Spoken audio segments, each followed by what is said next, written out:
We're back with the back end of the install here. So if you look at kind of under here, and actually I have my flashlight, I could probably shed some light on this situation.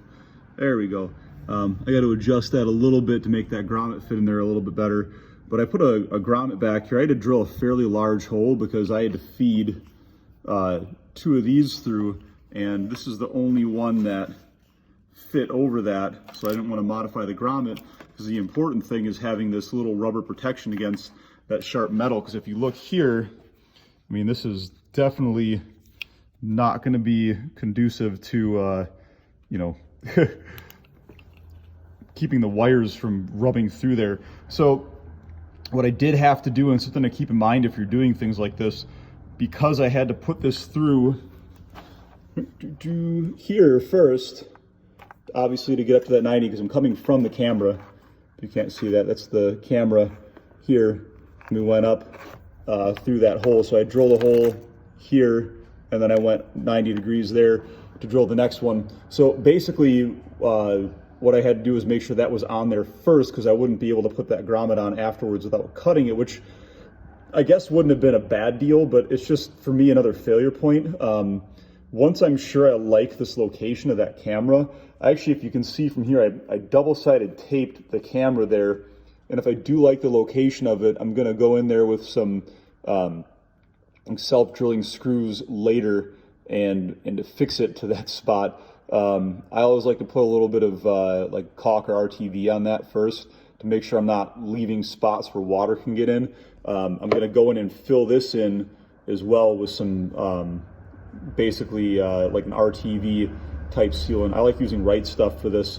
It's a really good sealer. But yeah, I had to get these through and that through, and now that I have that, basically I can slide this over the top and put that grommet in here. So this one I could have waited until afterwards for.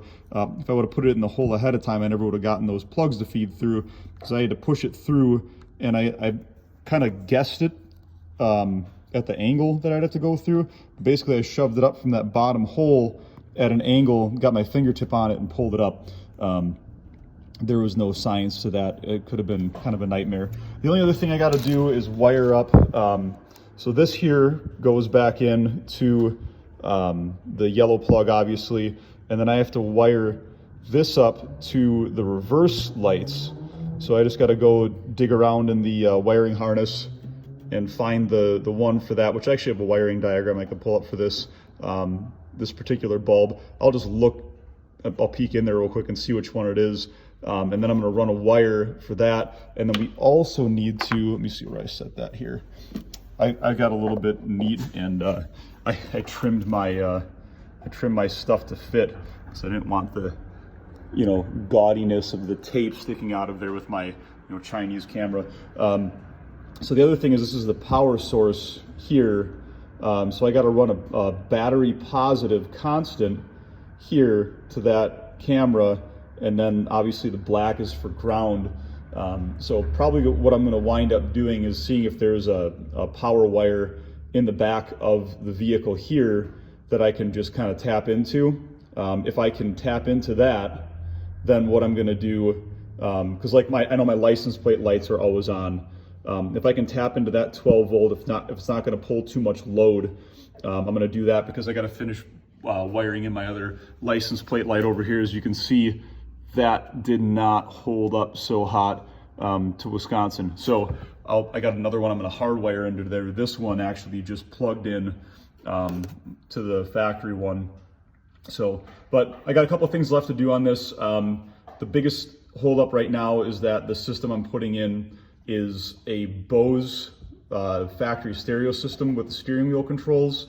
So I'm going to have to kind of wire that up to make sure that that's not blowing the amp that comes with it or anything like that. I'm pretty sure that mine was like an early model or some weird model where I don't actually have a subwoofer. There's some models that have a subwoofer in the back. I think mine's under the center console. I got to figure that out later. It's a different thing. So just when you're doing this kind of stuff, take your time. Make sure you're watching these things like this, where if you would have put this through and fed that through, you probably could have fished that grommet around. And again, there's good ways to do things, and then there's oh crap, I forgot about whatever. This is a little bit better way to do this. We want to make sure that we're taking our time at any type of wiring, things like this, or stereo, things like this, to make sure that we're getting that all done the correct way. So yeah, basically that's it. We'll catch you guys for the next video. Keep you updated on this.